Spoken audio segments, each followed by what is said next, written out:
who said we can't extend unemployment benefits unless we pay for it. He was demonized and they turned him into a villain. Now everyone is starting to get on board, at least in his party, but still, there's a tremendous amount of work to be done. Another thing that I heard a lot this week and that you're going to be hearing is the idea of a double-dip recession. Which to me, it's like a misnomer. It doesn't make sense that you have a double dip because that means you had a dip and you came out of it. We never really came out of the first dip, so that's kind of a silly notion, the double dip recession. But what's not silly is the fact that too many people are now starting to give up.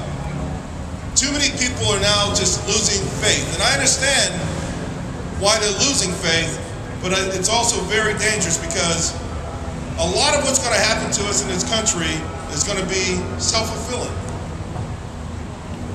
Now, the unfortunate part is the president hasn't gotten the message, and I don't think he will. And that's the real scary part of this whole thing, because around the world, people are taking the right measures. Some of the things I've seen in the last couple of months around the world have been fascinating. I mean, they really have blown my mind. Countries that have been socialist for decades finally saying, you know what, we might have to try this thing called capitalism and free markets just a little bit. These socialist nations are running out of a burning building and only one country is running into it. Oh, yeah. It really boggles the mind. It really does. Hungary. I mean, think about it. These countries. Chile voted in a capitalist. The Ukraine voted in a capitalist. And that was hard because he was running against the most beautiful politician I think I've ever seen. So, we're the only ones running into this burning building. And what's happening is a lot of people have started to just give up again. They feel like we're just going to have to go in there and get crushed and take this so-called double dip in this economy. I don't think we have to. A lot of what's going on around the country and around the world started right here in Morristown. So it's incredible that you guys are out here again to keep up the fight. Because the fight is a long way from being over. Even though the proof is there, we see Greece falling into the ocean, Spain, Portugal. 3 weeks ago, there was an election in the Netherlands. In Belgium.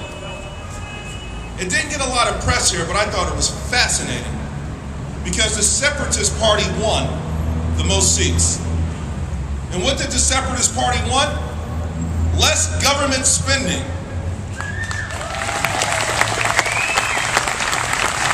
Do we have to go that far where we have to split this into two countries?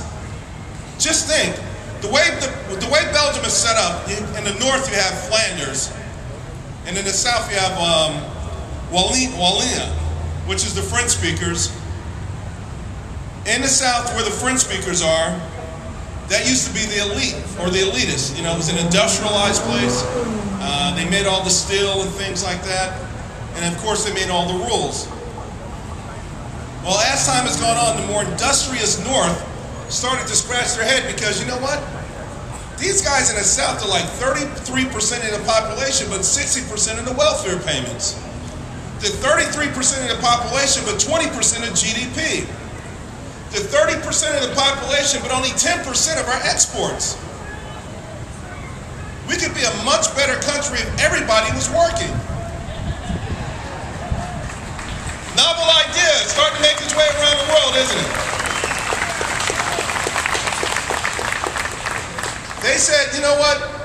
Just like all human beings, we all want to help our fellow human being out. I mean, I think that's universal and it's certainly an American trait. And one of the reasons we became the greatest country in the world. But we also understand that you don't help someone by giving them everything and not letting them work for some things. We understand that.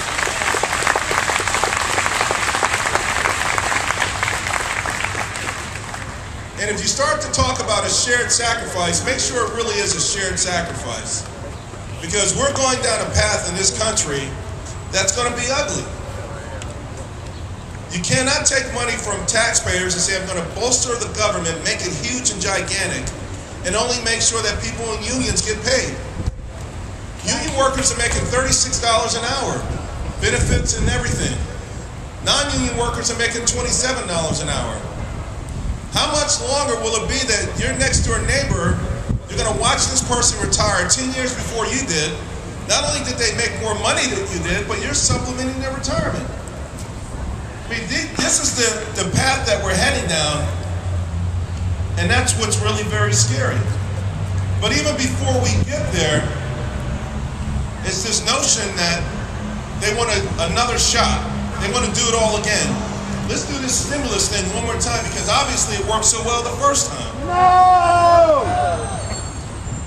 Let's spend your taxpayer dollars on puberty research, because that creates jobs.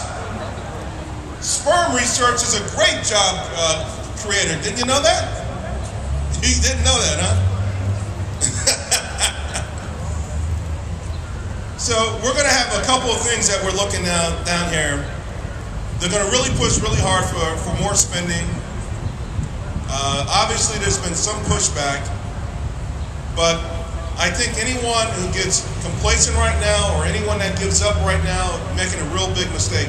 There's no doubt in the world that the Tea Party movement, not only has the Tea Party movement echoed here in America, it's echoed around the world.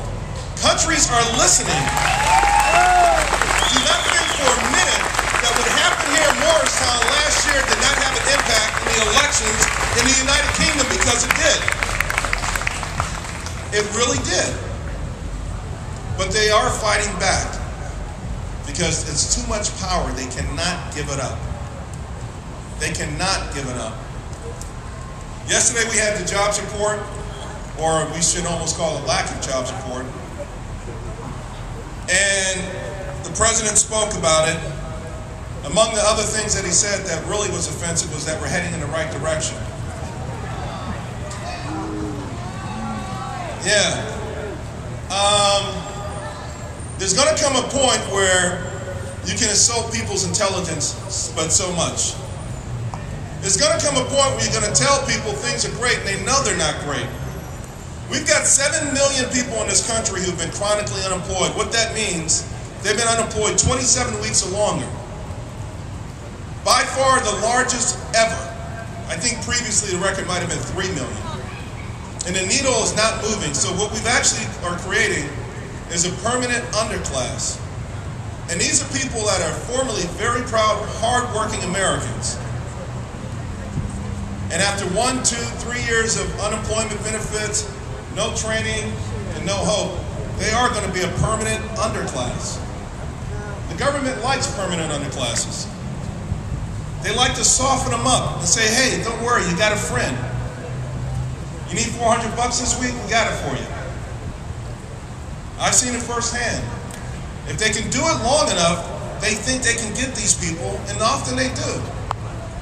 Because once you lose your will to work, your will to go out and take care of your family, you become a ward of the state.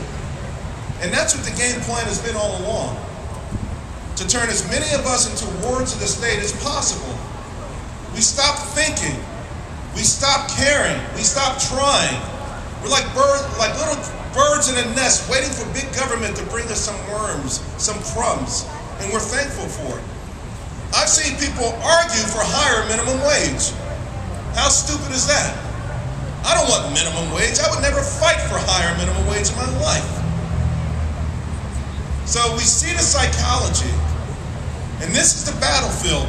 The rest of this year into November is going to be the battlefield. The Tea Party has done incredible things. You put a hell of a dent into this thing, a hell of a dent.